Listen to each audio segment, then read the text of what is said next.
ওই সন্তান ডেকে ডেকে বলে, রে বন্ধুরা শুনে নাও, আমি আমার বাড়ির কাজের লোক।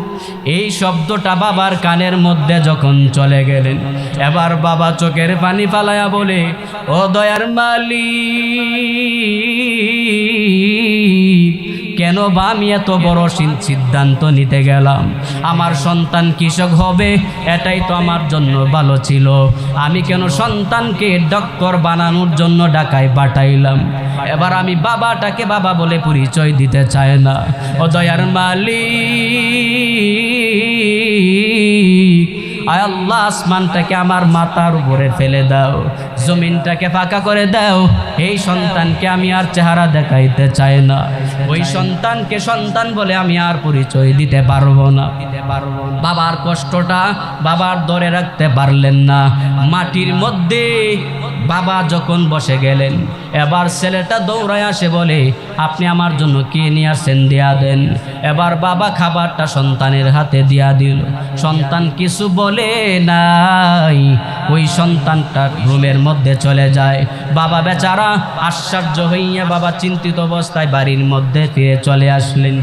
ওয়াসাইনাল ইনসানা বিওয়ালিদাইন হামালাতুহু উম্মুহু ওয়াহনান আলা ওয়াহান আলা ওয়াহনিন ওয়া ফিসালুহু ফি আমাইন আনিশকুর লি ওয়া লিওয়ালিদাইক ইলাইয়াল মাসির।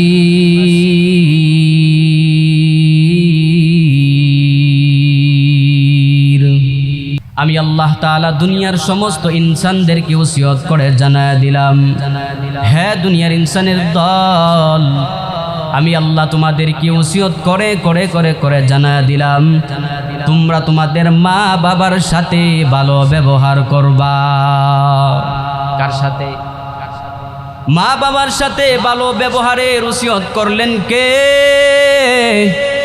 আমার আল্লাহ বলেন, হে দুনিয়ার ইনসানের দল, আমি আল্লাহ ওসিয়ত করে করে তোমাদেরকে জানায়া দিলাম, যাদের বৃদ্ধা মা বাবা আছে, ওই মা বাবার সাথে বান্দা ভালো ব্যবহার করা লাগবে।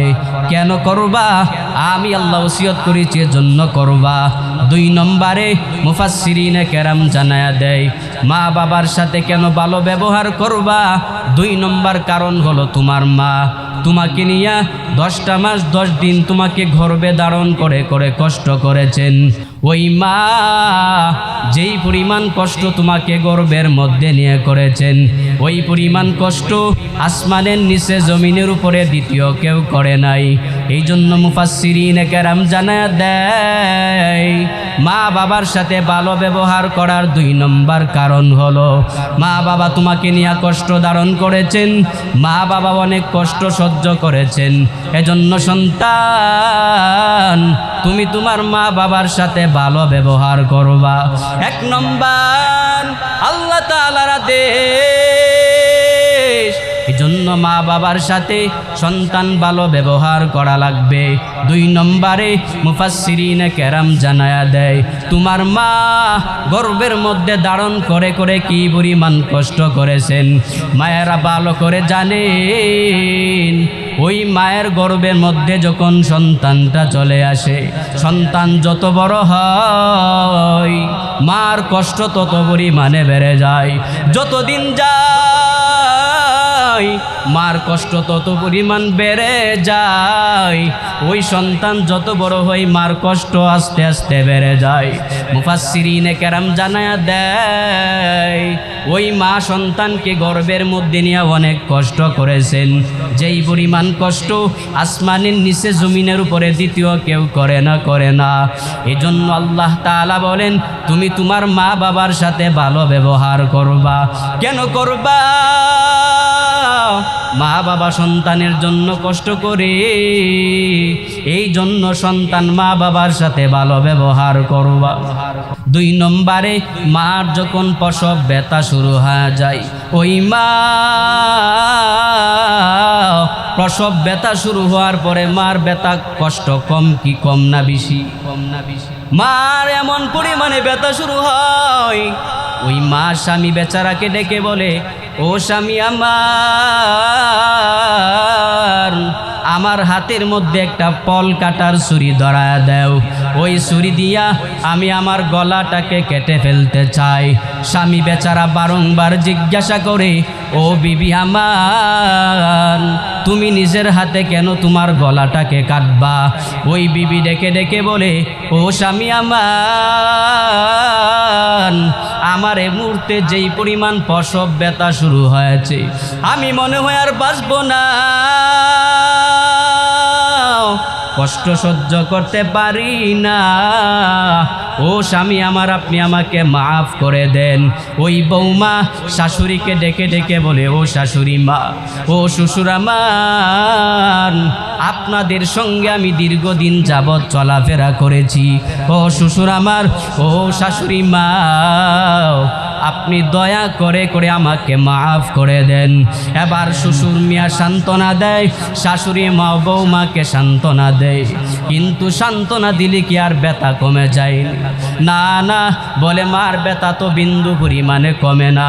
ওই মা যখন সন্তানটাকে প্রসব করবে, বালতি ভরা রক্ত জমিনের মধ্যে মা ঢেলে দেয়। বলে কেন ঢেলে দেয়? বলে সন্তানের চেহারাটা দেখার জন্য মা জমিনে রক্ত ঢেলে দেয়। কি পরিমাণ রক্ত জমিনে ঢালে, তাজা তাজা রক্ত মা সন্তানের জন্য জমিনের মধ্যে ঢেলে দেয়। 3 নম্বরে সন্তান আবার যখন দুনিয়ার মধ্যে চলে আসে, ওই সন্তান মার স্তন থেকে 2টা বৎসর দুগ্ধপান করে। মা কি পরিমাণে কষ্ট করে, ওই মা জানে দ্বিতীয় কেউ বলতে পারবে না। কারণ মা যত বড় ব্যস্ততার মধ্যে থাকুক, ওই মা সন্তানকে দুধ পান করানোর জন্য পাগল পারা হয়ে থাকে। মুফাসসিরিনে কেরাম জানায়া দেয়, প্রসব বেদনার কষ্ট যদি এক জায়গার মধ্যে রাখা হয় আর পুরুষের মাথার মধ্যে যদি ঢেলে দেওয়া হয়, ওই পুরুষটা সাথে সাথে জমিনে মারা যাবে। কেননা কারণ প্রসব বেদনার এত পরিমাণে কষ্ট হয়, ওই কষ্ট সহ্য করার এবিলিটি পুরুষকে দেয় নাই। ওই কষ্ট সহ্য করার ক্ষমতা আল্লাহ নারীদেরকে দিয়েছেন। কি পরিমাণে কষ্ট করে আপনার আমার মা এত পরিমাণে কষ্ট করে, তারপরও কোনোদিন মা বলে না আমি আর সন্তান নিতে চায় না, আমি আর সন্তান নিব না। কারণ সন্তান প্রসব বেদনার কষ্ট খুব কঠিন, আমি আর দুনিয়াতে সন্তান নিব না, এই কথা দুনিয়ার কোনো মা বলতে চায় না। কারণ মায়েরা জানে, যদিও সন্তান প্রসব বেদনার কষ্ট খুব কঠিন, কিন্তু সন্তানটা যদি দুনিয়াতে আসে, ওই সন্তানটাকে যদি আমি আলেম বানাইতে পারি, আর মাদ্রাসায় যাইয়া সন্তান যখন পড়বে, রব্বির হামহুমা কামা রব্বায়ানি সগীরা, ওকুর রব্বির হামহুমা কামা রব্বায়ানি সগীরা। ওই মা ডেকে ডেকে বলে, আমার সন্তান যখন এই কালিমা পড়বে, সন্তানের উসিলায় আল্লাহ আমার কবর জান্নাতের বাগান বানায় দিবেন। মাদের একটা আশা, সন্তান মানুষের মতো মানুষ হবে। সন্তান যখন মানুষের মতো মানুষ হবে, ওই সন্তান আমি মার জন্য যখন মাকবারার সামনে দাঁড়ায়া দোয়া করব, আমার মালিক সন্তানের 2 ফোঁটা চোখের পানির বিনিময়ে আমার কবরটাকে জান্নাতের বাগান বানায়া দিবে। মায়েরা এই পরিমাণ আশা নিয়া সন্তানগুলারে প্রসব করে, কিন্তু বর্তমানে তাকায়া দেখেন সন্তানগুলার হালত কি রকম হয়ে গেল। ওই মা কি পরিমাণ কষ্ট করে সন্তানকে বড় করলেন, আজকে সন্তান মা বাবার কথা শুনতে চাই না। সমাজে আছে না নাই? ওই মায়েরা কি পরিমাণ কষ্ট করলেন। ঢাকা মেডিকেল হসপিটালের ঘটনা, এক গর্ভবতী মাকে যখন হসপিটালের মধ্যে নিয়ে যাওয়া হয়, সমস্ত ডাক্তাররা ওই মাটাকে চেক আপ করার পরে গার্ডিয়ানদেরকে জানায়া দিলেন, হ্যাঁ গার্ডিয়ানরা শুনে নেও, ওই যে মহিলার চেক আপ করার পরে আমরা একটা রিপোর্ট পেয়ে গেলাম।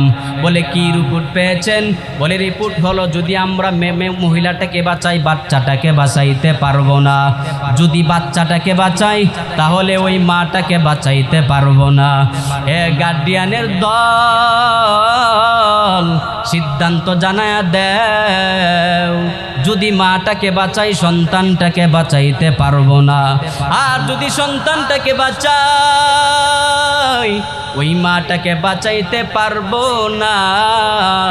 তাড়াতাড়ি আমাদেরকে সিদ্ধান্ত জানায়া দেন। এবার ডাক্তাররা যখন বলল, ওই গার্ডিয়ানরা সকলে মিলে পরামর্শ করতে লাগলেন, কিন্তু কি সিদ্ধান্ত নিবে তারা চিন্তা করে পায় নাই। বলে কি সিদ্ধান্ত নিবে? বলে যদি বাচ্চাটাকে বাঁচাই তাহলে বাচ্চাকে কে দুগ্ধপান করাবে, আর যদি বাচ্চাটাকে মেরে দেয় তাহলে মহিলাটা 10 মাস কষ্ট করেছে, মহিলার কষ্ট কোথায় থাকবে? গার্ডিয়ানরা সিদ্ধান্ত নিতে পারে নাই, কি করবে? বেচারা বেকার আর হয়ে গেল। এবার ডাক্তাররা ডেকে ডেকে বলেন, হে গার্ডিয়ানের দল, তোমাদের দ্বারা সিদ্ধান্তর আশা করা যায় না। হে ডাক্তাররা শুনে নেও, জলদি করে সিদ্ধান্ত নেওয়া লাগবে। সমস্ত ডাক্তার এক জায়গায় বসে বসে সিদ্ধান্ত নেওয়া শুরু করলেন। বলে কি সিদ্ধান্ত নিবে? ওই ডাক্তাররা বলে যদি গাছ বেঁচে থাকে গাছ থেকে ফলের আশা করা যায়, আর যদি গাছটাকে কেটে দেও ওই গাছ থেকে কুশিংকালে ফলের আশা করা যায় না। ডাক্তাররা বললেন মহিলাটাকে বাঁচায়া দেও, বাচ্চাটাকে মেরে দেও।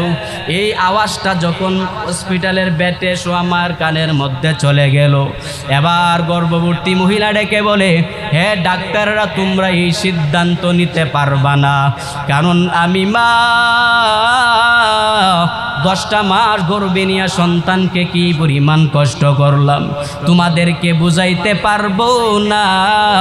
হে ডাক্তাররা তোমরা আমার সন্তানটাকে মারবা না, মারবা না, আমার সন্তানটাকে বাঁচাইয়া দাও, আমি মাটাকে মেরে দাও, কারণ আমি মা দুনিয়ার সূর্য দেখেছি, আমি মা দুনিয়ার আলো বাতাস সব ভোগ করেছি, আমি মা দুনিয়ার নাজ নিয়ামত ভোগ করেছি, আমার সন্তানটা দুনিয়া দেখে নাই, দুনিয়ার আলো বাতাস দেখতে পায় নাই। হ্যাঁ ডাক্তাররা সন্তানটাকে বাঁচায়া দাও, আমি মাটাকে তোমরা মেরে দাও। ডাক্তাররা যখন এই সিদ্ধান্ত পাইল, ডাক্তাররা বলে না না, এই সিদ্ধান্ত গ্রহণ করা যাবে না, বরং মাটাকে সুস্থ রেখে যেইভাবে নর্মালে করা যায় ওইভাবেই তো আমরা কাজ করা লাগবে। এবার ডাক্তাররা ডাক্তারদের কাজ করলেন, ঘটনা বুঝে থাকলে বলেন ওই মা কি পরিমাণ কষ্ট সন্তানের জন্য করলেন। এত কষ্ট করার পরেও একবারও মা বলেন আমি আর সন্তান দুনিয়াতে নিব না, কারণ মায়েরা ভালো করে জানে সমস্ত সন্তানকে প্রসব করার জন্য মায়েরা কষ্ট করা লাগে। এই জন্য সন্তানের চেহারার দিকে তাকাইয়া মায়েরা দীর্ঘ 10 মাস পরিমাণ কষ্ট করেন। আল্লাহ তাআলা বলেন এই মায়েদের সাথে সন্তানেরা ভালো ব্যবহার করা লাগবে। কেন করবা? তোমার মা তোমাকে নিয়ে কষ্ট করেছেন, এই জন্য মাদের সাথে ভালো ব্যবহার করা লাগবে। মায়ার নবী বলেন রিজার রব্বি ফি রিজাল ওয়ালিদাইন ওয়া সাখতুর রব্বি ফি সাখতিল ওয়ালিদাইন। মা বাবা যদি সন্তানের উপর খুশি হয়ে যায়, আমার মালিক খুশি হয়ে যাবে। যেই সন্তানের উপর আমার আল্লাহ খুশি, ওই সন্তান জান্নাতে যাবে না জাহান্নামে যাবে? বলেন বলেন, আমার কথা কি বুঝেন আপনারা? আল্লাহ যদি মানুষের প্রতি সন্তুষ্ট হয়, ওই মানুষটা কি জাহান্নামে যাবে না জান্নাতে? নিশ্চিত না অনিশ্চিত? মায়ার নবী বলেন মা বাবা যদি সন্তানের উপর খুশি হয়ে যায়, আমার আল্লাহ খুশি হয়ে যাবে। যেই সন্তানের পর মা বাবা খুশি, ওই সন্তানের পর আমার আল্লাহও খুশি। যেই মানুষটার উপর আল্লাহ খুশি হয়ে যায়, ওই মানুষটা নিশ্চিত জান্নাতের মধ্যে চলে যাবে। মায়ার নবী বলেন, যেই সন্তানের উপর মা বাবাও সন্তুষ্ট হয়ে যাবে, আমার আল্লাহও সন্তুষ্ট হয়ে যাবে। মা বাবা যদি অসন্তুষ্ট হয়, আমার মালিকও সন্তুষ্ট হয়ে যাবে। এই জন্য সন্তানেরা মা বাবাকে খুশি করে করে দুনিয়াতে চলা লাগবে। মা বাবার একটু বদদুয়া যদি চলে আসে, ওই সন্তানের কপাল নিশ্চিত জমিনে পড়ে যাবে। ওই সন্তান কপাল পোড়া হয়ে যাবে, এর মধ্যে বিন্দু পরিমাণে কোনো সন্দেহ নাই। সালাসু দাওয়াতিন মুস্তাজাবাত, মায়ার নবী বলেন 3 ব্যক্তির দোয়া ডাইরেক্ট কবুল হয়ে যায়। দোয়া করলে যেমন কবুল হয়, বদদুয়া করলেও ঠিক তেমন কবুল হয়ে যায়। সালাসু দাওয়াতিন মুস্তাজাবাত, 3 ব্যক্তির দোয়া করলে যেমন কবুল, বদদুয়া করলেও ঠিক তেমন কবুল হয়ে যায়। মায়ার নবী বলেন, দাওয়াতুল মাজলুম, মাজলুম ব্যক্তি যদি বদদুয়া দেয়, আমার আল্লাহ সাথে সাথে বান্দাকে ধ্বংস করে দিবে। মাজলুমের বদদুয়া দুনিয়ার জমিনে আল্লাহ কবুল করে নেই, দুনিয়ার জমিনে আল্লাহ তারে শাস্তি দিয়া দিবে। দাওয়াতুল মাজলুম, দাওয়াতুল মুসাফির, 2 নম্বরে মুসাফির বদদুয়া করলে যেমন কবুল হয়ে যাবে, দোয়া করলো ঠিক তেমন কবুল হয়ে যাবে। মুসাফির যদি আসে, ওই মুসাফিরের কাছ থেকে বান্দা একটু দোয়া নিবা। হে মুসাফির ভাই, একটু দোয়া করে দাও, আমার সংসারের মধ্যে অশান্তি, একটু দোয়া করে দাও। হে মুসাফির ভাই, আমার ব্যবসা মন্দা, একটু দোয়া করে দাও, ব্যবসা যেন ভালো হয়ে যায়। মায়ার নবী বলেন, মুসাফিরের দোয়া করলে যেমন আল্লাহ কবুল করে নেই, বদদুয়া করলে ঠিক তেমন কবুল করে নেই। এই জন্য মুসাফিরদের কাছ থেকে বদদুয়া নিবেন না, দোয়া নিবেন, দোয়া নিবেন। দাওয়াতুল মাজলুম, দাওয়াতুল মুসাফির। 3 নম্বরে দাওয়াতুল ওয়ালিদ আলা ওয়ালিদাইন, মায়ার নবী বলেন, সন্তানের জন্য মা বাবার দোয়া ডাইরেক্ট কবুল হয়ে যায়। আবার যেই সন্তানের জন্য মা বাবা বদদুয়া করে, ওই বদদুয়া আল্লাহ কবুল করে নেবেন। মা বাবা দোয়া করলে যেমন কবুল হয়, বদদুয়া করলো ঠিক তেমন কবুল হয়ে যায়। হাদিস শরীফের মধ্যে পাওয়া যায়, মায়ার নবীর সাহাবী হযরতে আলকামা রাদিয়াল্লাহু তাআলা মার সাথে একটু কথা মলিন হওয়ার কারণে আল্লাহ তারে দুনিয়াতে শাস্তি দিয়ে দিলেন। বলে কি শাস্তি দিলেন? বলে মার সাথে একটু কথার মলিন হওয়ার কারণে মৃত্যুর আগ মুহূর্তে আল্লাহ তার জবানটাকে বন্ধ করে দিলেন। আলকামার বিবি তাকাইয়া দেখে আলকামা বিছানার মধ্যে শোয়া শোয়া শোয়া শোয়া কেমন যেন চোখ নাড়াচাড়া করে, জবান নাড়াচাড়া করতে পারে না। আলকামার বিবি বুঝতে পারলে মনে হয় সাকরাত শুরু হয়ে গেল। আলকামার বিবি দৌড়াইয়া মায়ার নবীর কাছে হাজির হয়ে গেলেন। ও নবী আমার স্বামী আলকামা আপনার সাহাবী কেমন জানে করতেছে, মনে হয় সাকরাত শুরু হয়ে গেছে। ও নবী আমান, আপনি আলকামার জন্য একটু দোয়া করে দেন। মায়ার নবী বলেন, আলকামার কি হয়েছে আমাকে একটু জানাইয়া দেও। আলকামার বিবি ডেকে ডেকে বলে, ও নবী আমান, আলকামা কেমন যেন বিছানার মধ্যে শুয়ে শুয়ে চোখগুলা নাড়াচাড়া করে। আমার মন বলে আলকামার মৃত্যুর সময় নিকটবর্তী হয়ে গেল। আল্লাহর নবী 4 জন সাহাবীকে আলকামার বাড়ির মধ্যে পাঠায়া দিলেন। 4 জন সাহাবী আলকামার বাড়ির মধ্যে হাজির। বাড়ির মধ্যে যাইয়া দেখে আলকামার জবান নড়ে না, জবান দিয়া কথা বলতে পারে না। বেলাল রাদিয়াল্লাহু তাআলা আনহু যখন বুঝতে পারলেন আলকামার জবান বন্ধ হয়ে গেল, দৌড়াইয়া নবীর দরবারে সে হাজির হয়ে গেল। ও নবী আমার, আলকামার জবান আল্লাহ বন্ধ করে দিয়েছেন। মায়ার নবী বুঝতে পারলেন আলকামার জবান যদি বন্ধ হয়ে থাকে, আমার মন বলে মার বদদুয়া লেগেছে, না হয় বাবার বদদুয়া লেগেছে। কারণ আলকামা তো এমন সাহাবী আলকামার আমলের দিক দিয়ে কোনো ত্রুটি নাই, আলকামা আমলের দিক দিয়ে অনেক বড় অগ্রগামী হয়ে গেল। দানের দিক দিয়া আলকামা সবার অগ্রভাগে থাকে। নবী যখন বলে দান করা লাগবে, তখন আলকামা সবার আগে দাঁড়ায়া যায়। আমলের ক্ষেত্রে মায়ার নবীর পিছনে পিছনে 5 বেলার নামাজ পড়ে আলকামা। আমার নবী বুঝতে পারলেন, মনে হয় মা বাবার বদ্দুয়া আলকামার উপর লেগে গেল। এবার নবী আমার বেলালকে ডেকে ডেকে বলে, রে বেলাল, আলকামার বাড়ির মধ্যে চলে যাও, যাইয়া দেখো আলকামার মা বাবা বেঁচে আছে কিনা। বেলাল আলকামার মার বাড়ির মধ্যে চলে গেলেন, যাইয়া দেখে আলকামার বাবা নাই, আলকামার বৃদ্ধা মা আছে। এবার বেলাল আলকামার মার কাছে যাইয়া সালাম জানায়া দিলেন, আর ডেকে ডেকে বলে, ও আলকামার মা, মায়ার নবী আপনাকে সালাম জানিয়েছেন যাওয়ার জন্য। আলকামার মা শুনে অনেক বড় খুশি হয়ে গেলেন। রহমাতাল লিল আলামিন আমাকে সালাম জানিয়েছেন, আমার কপাল কি পরিমাণে ভালো। মায়ার নবী আমাকে সালাম জানিয়েছেন, আমি যাওয়ার জন্য রাজি আছি। এবার আলকামার মা আলকামা বেলালের সাথে নবীর দরবারে চলে গেলেন। নবীর কাছে যাওয়ার পর মায়ার নবী ডেকে ডেকে বলে, রে আলকামার মা, আলকামার সম্পর্কে আমাকে জানাইয়া দেও। হে আলকামার মা, আলকামার আচার আচরণ তোমার সঙ্গে কেমন ছিল আমাকে একটু জানায়া দেও। আলকামার মা নবীর দরবারে আসছে। কোথায় আসছে? নবীর দরবারে আসার পরে বলেন যে, আপনি আলকামার সম্পর্কে আমাকে কিছু বলেন। তখন আলকামার মা ডেকে ডেকে বলে যে, আলকামার সম্পর্কে আমাকে কিছু জিজ্ঞাসা করবেন, কারণ আলকামার মাধ্যমে আলকামার মা অনেক কষ্ট পেয়েছে। এই জন্য আলকামার মা বলে, আপনি আলকামার সম্পর্কে আমাকে কিছু বলবেন না। মদিনাওয়ালা নবী বলেন, হ্যাঁ বেলাল যাও। বুঝতে পারলাম আলকামার মা আলকামার উপর সন্তুষ্ট হয়ে গেল।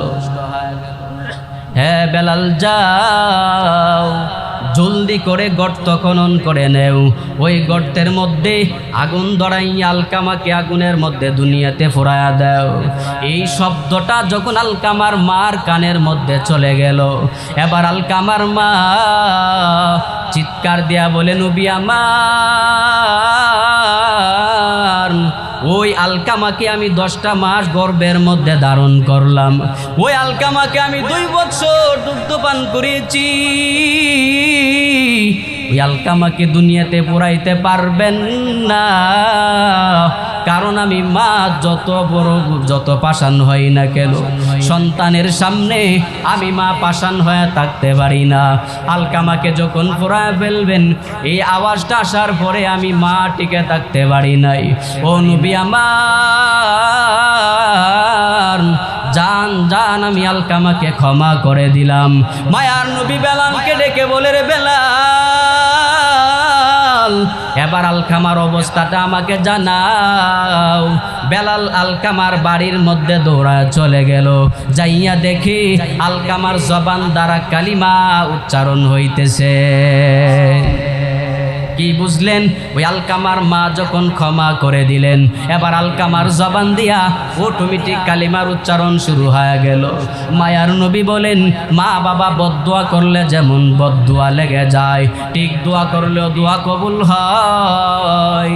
এই কথা বিশ্বাস করাই লাগবে, কেননা সালাসু দাওয়াতিন মুস্তাজাবান, মা বাবার দোয়া যে কবুল, মা বাবার বদদুয়া করলে যে কবুল, নবী বলেন লা শাক্কা ফিহি, মা বাবা দোয়া করলে কবুল, তার মধ্যে কোনো সন্দেহ নাই। বদদুয়া করলে কবুল হয়, বিন্দু পরিমাণে কোনো সন্দেহ নাই। এই জন্য যাদের মা বাবা আছে, আজকে থেকে ওয়াদা করে যাব, মা বাবাকে খেদমত করব। ওই মা বাবার যতটুকু প্রয়োজন আমরা হাজতগুলা পূরণ করে নিব। মা বাবা আমাদের কাছে কেন চাবে? চাওয়ার আগেই তো আমরা মা বাবার হাজত পরিপূর্ণ করে দিব। ওই মা বাবা চাওয়ার আগে পানের ব্যবস্থা করে দিব। মা বাবা কেন 10 টাকার পান আমার কাছ থেকে চায়া নিবে? কেননা আমি তো সন্তান, আমি মা বাবার দরদটা সন্তান হিসাবে বোঝা লাগবে। ওই বাবা 5 টাকার পান দিয়া 5 দিন চালাইতে পারে। ওই বাবা সন্তানের কাছে যাইয়া বলে, হে সন্তান আমার, তুমি আমারে 5 টাকা দাও আমি পান কেনার জন্য। হে সন্তান, আমি তোমার কাছে বলতে চাই, তোমার বাবা কেন তোমার কাছে চায়া চায়া টাকা নেওয়া লাগবে?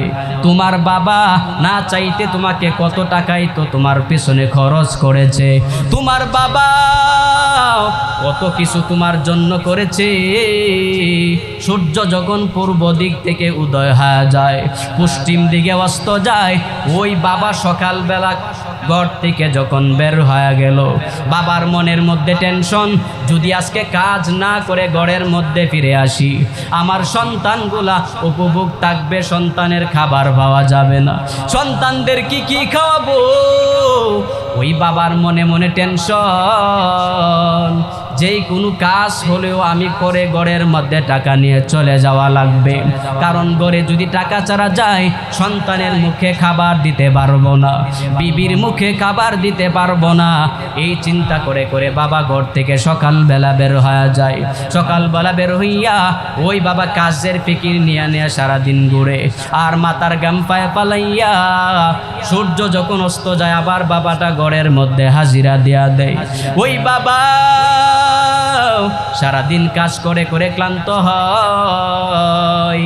ক্লান্ত হইয়া যখন বাবা একটু বিশ্রাম করবে, আবার বাবার মনের মধ্যে বড় চিন্তা ঢুকে যায়, সামনে তো ঈদের মৌসুম, আমি কি করে সন্তানের মুখে হাসি ফুটাবো? আমার সন্তানের মুখে হাসি ফুটানো লাগবে,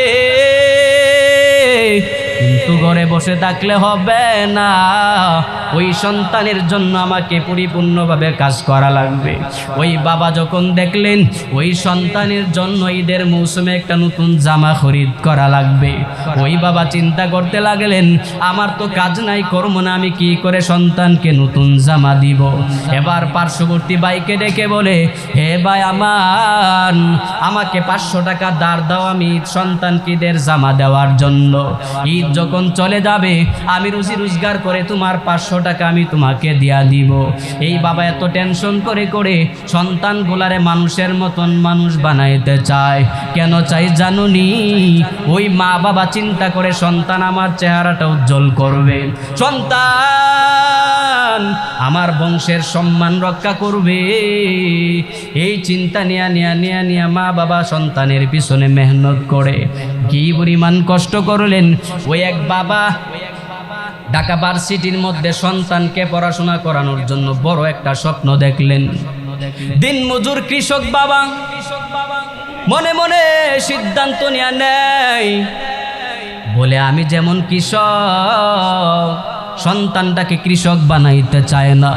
আমি যেমন দিন মজুর, দিন আনি দিন খাই, আমার সন্তানটাকে এত কষ্ট করাইতে পারবো না। বলে কি করব? মনে মনে বাবা বসে বসে চিন্তা করতে লাগলেন। চিন্তা একটা সিদ্ধান্ত নিয়ে নিলেন, বলে আমার সন্তানটাকে আমি বড় ডাক্তার বানাইব, আমি আমার সন্তানটাকে বড় ইঞ্জিনিয়ার বানায় ফেলবো, আমি আমার সন্তানটাকে প্রফেসর বানাবো। বাবা মনে মনে সিদ্ধান্ত নিলেন এই সন্তানগুলারে কাজে লাগানো লাগবে। এই সিদ্ধান্ত নিয়ে বাড়ির মধ্যে হাজির যাইয়া বলে, বিবি আমার, এই সন্তানটাকে ঢাকা ভার্সিটির মধ্যে ভর্তি করায় বড় ডাক্তার বানাইতে চাই। হে বিবি আমার, তাড়াতাড়ি সিদ্ধান্ত জানায়া দাও, কি করা যায়, কি করা যায়। এবার বিবি ডেকে বলে, ও স্বামী আমার, সন্তানটাকে বড় ডাক্তার বানাইতে চাও, তা তো ভালো কথা, সিদ্ধান্তটাও ভালো, কোনো অসুবিধা নাই। ও স্বামী আমার, ডাক্তার বানাইতে গেলে অনেকগুলা টাকার প্রয়োজন, কোথায় টাকা পাবেন?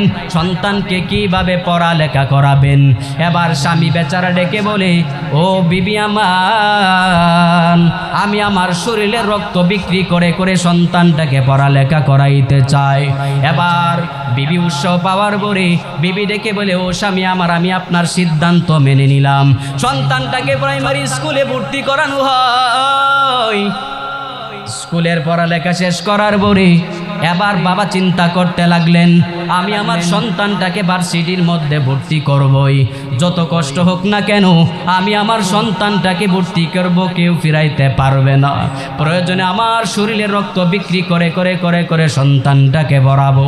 বাবা যখন সিদ্ধান্ত নিয়ে নিল, এবার সন্তানটাকে ঢাকা ভার্সিটির মধ্যে যখন পাঠায়া দেয়, বাবা দিন মজুর কৃষক, সন্তানকে যখন ভার্সিটির মধ্যে ঢাকার মধ্যে যখন পাঠায়া দেওয়া হয়, ওই সন্তান শহরের ছেলেদের সাথে চলাফেরা করে করে স্মার্ট হয়ে গেল। এবার গ্রামের বাবা যখন ওই গ্রামে কৃষি কাজ করে করে করে করে দিন কাটায়, এবার বিবি বেচারা ডেকে বলে, ও স্বামী আমার, সন্তান অনেক দিন হয়ে গেল আমাদের থেকে অনেক দূরে চলে গেছে, কি করে জানতে পারলাম না। ও স্বামী আমার, একটু ঢাকায় যাইয়া দেখো আমার সন্তান কষ্টে আছে না সুখে আছে, একটু খোঁজখবর নিয়ে আসো। এবার স্বামী বেচারা ডেকে বলে, ও বিবি আমার, আমি ঢাকা যাইতে প্রস্তুত, কিছু খাবার দিবার কিনা দেয়া দেও। এবার স্বামী বেচারা বলে, আগামীকাল আমি ঢাকার উদ্দেশ্যে সন্তানকে দেখার জন্য রওনা হব। বিবি বেচারা ওই বিবি যখন জানতে পারলেন সন্তানকে দেখার জন্য স্বামী ঢাকায় যাবে, এবার বিবি গরুর গোশত রান্না করে করে করে করে একটা বাটির মধ্যে ঢুকাইয়া স্বামী বেচারার ব্যাগের মধ্যে যখন দেয়া দেয়, আর ডেকে বলে, ও স্বামী আমার, নিজের হাতে সন্তানটাকে গরুর গোশত খাওয়ায় আসবা, কারণ কতদিন হয়ে গেল সন্তানকে খাবার খাওয়াইতে পারি নাই, নিজের হাতে খাবার খাওয়াইলে মনে বড় শান্তি পাবো গো স্বামী। ও স্বামী আমার, যান যান, ঢাকার উদ্দেশ্যে আপনি রওনা হয়ে যান। স্বামী বেচারা ঢাকার উদ্দেশ্যে রওনা হয়। ঢাকার উদ্দেশ্যে যাওয়ার পরে ভার্সিটির সামনে যখন দাঁড়ায় গেলেন, ভার্সিটির সামনে দাঁড়াইয়া এবার স্বামী বেচারা সন্তানের পরিচয় দেয়, ছাত্রদেরকে ডেকে ডেকে বলে, যাও মুখ ছেলের বাবা আমি, যাইয়া তাকে বলো তোমার বাবা ভার্সিটির সামনে দাঁড়ায় আছে। এবার সন্তান দৌড়ায় আসছে, সন্তান আসার পরে গেটের সামনে দাঁড়ায় দেখে দেখে বাবা কৃষি কাজ করে যেই পোশাক পরে, ওই পোশাক পরে পরে পরে পরে ঢাকা ভার্সিটির সামনে হাজির। এবার সন্তানটা ওই জায়গার মধ্যেই দাঁড়ায় আছে, বাবার সামনে যায় না।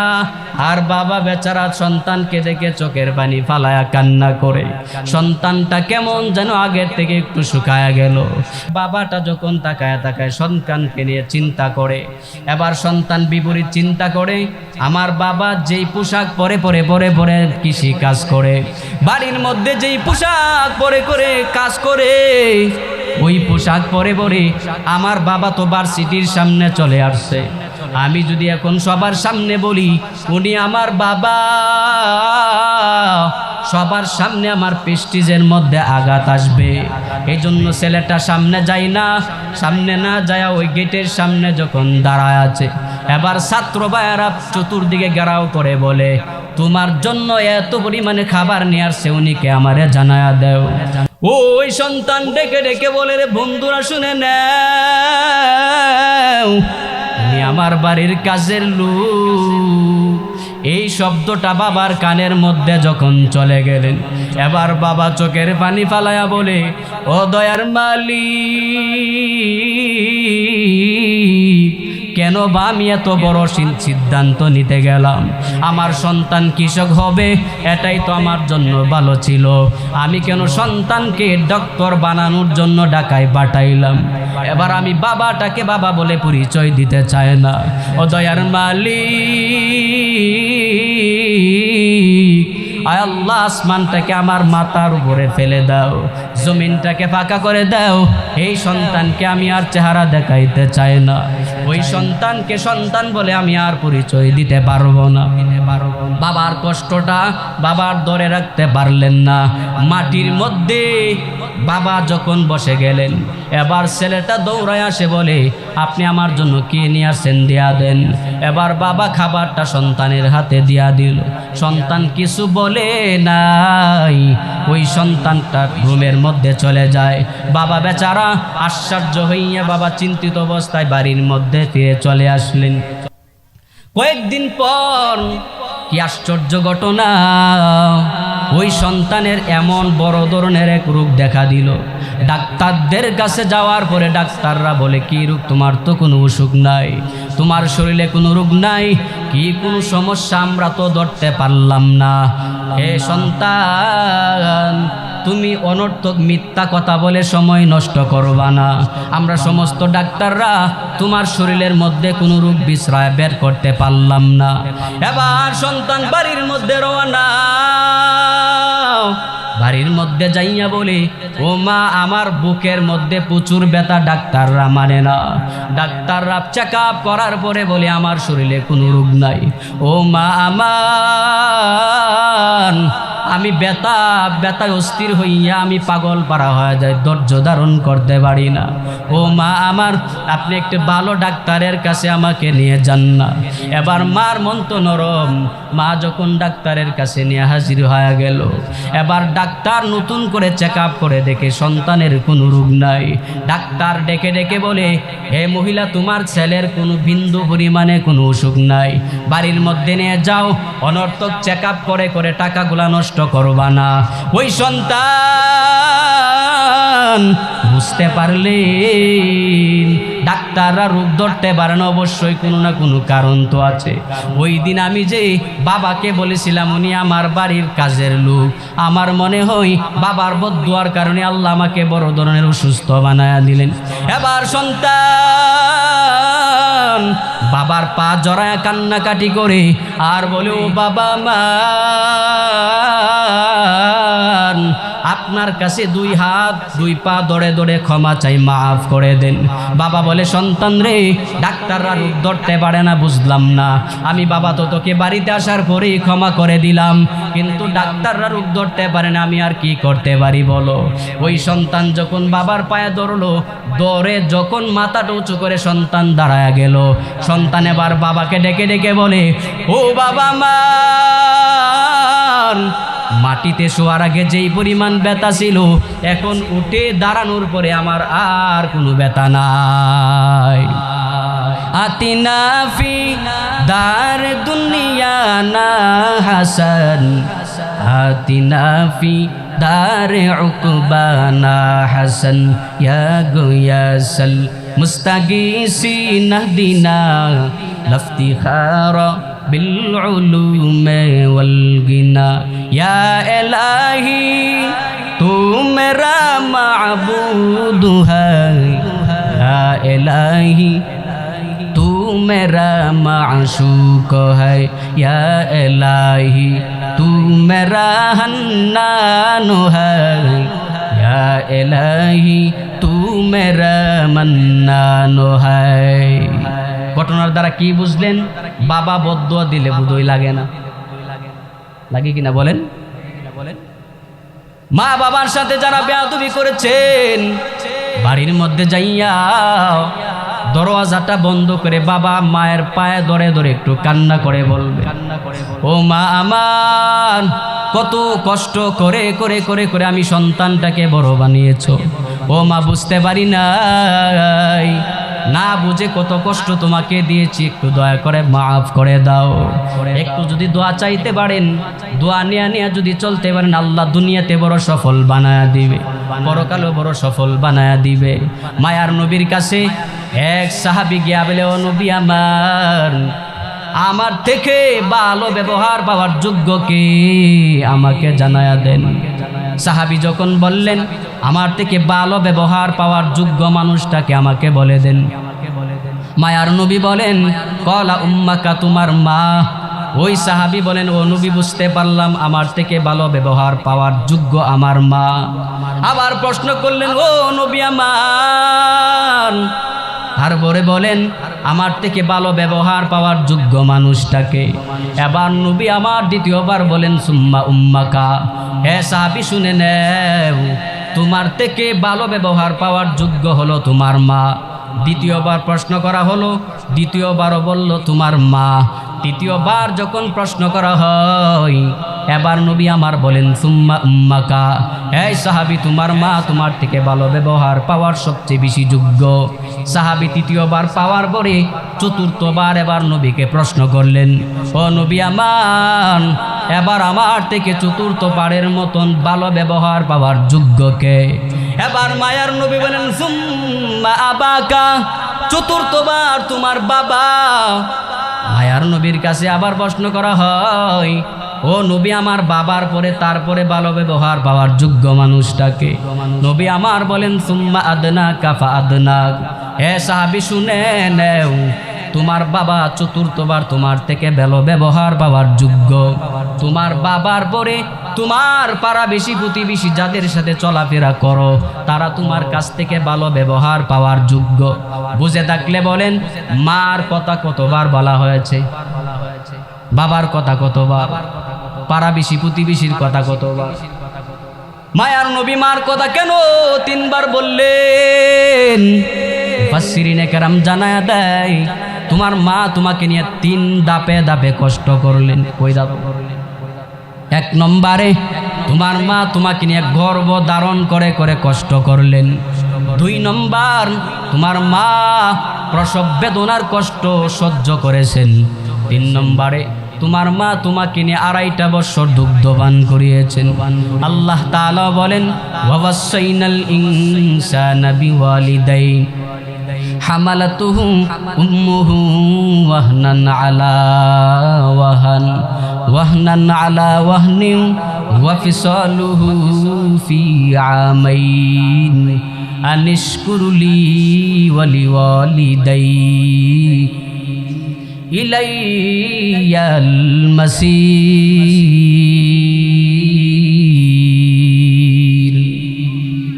আল্লাহ বলেন, হে দুনিয়ার ইনসানেরা শুনে নাও, তোমার মা তোমার থেকে ভালো ব্যবহার পাওয়ার যোগ্য। মা যখন ভালো ব্যবহার পাবে, বাবা বোধহয় পাবে না। বাবার সাথেও ভালো ব্যবহার করা লাগবে। আল্লাহ তাআলা বলেন, মা বাবার সাথে ভালো ব্যবহার করার পরে আনিশকুরুলি ওয়ালি ওয়ালিদাইহি। 2 নম্বর, আমি আল্লাহ তাআলা কৃতজ্ঞ বান্দা হওয়া লাগবে। কি বান্দা লাগবে? আমি আল্লাহর কৃতজ্ঞ বান্দা হওয়া লাগবে। আনিশকুরুলি ওয়ালি ওয়ালিদাইহি ইলাইয়াল মাসির। আমি আল্লাহর কৃতজ্ঞ কেমনে হইবা? বলে মায়ার নবীর কাছে সাহাবায়ে কেরাম গিয়া বলে, ও নবী আমার থেকে ভালো ব্যবহার পাওয়ার যোগ্য হলো আমার মা। ও নবী আমার, আপনি এখন আমারে জানাইয়া দেন, আমার মা বাবার খেদমত করার পরে আমি কোন আমলটা করলে আল্লাহর নিকটবর্তী বান্দা হতে পারবো? এবার মায়ার নবী জানাইয়া দেয়, মা বাবার খেদমত করার পর তুমি 5 বেলার নামাজ জামাতে গিয়া মসজিদে আদায় করো। 5 বেলার নামাজ জামাতে গিয়া যদি মসজিদে আদায় করতে পারো গো, আমার আল্লাহ তাআলা 50 ওয়াক্ত নামাজের সব ঢুকায় দিবে।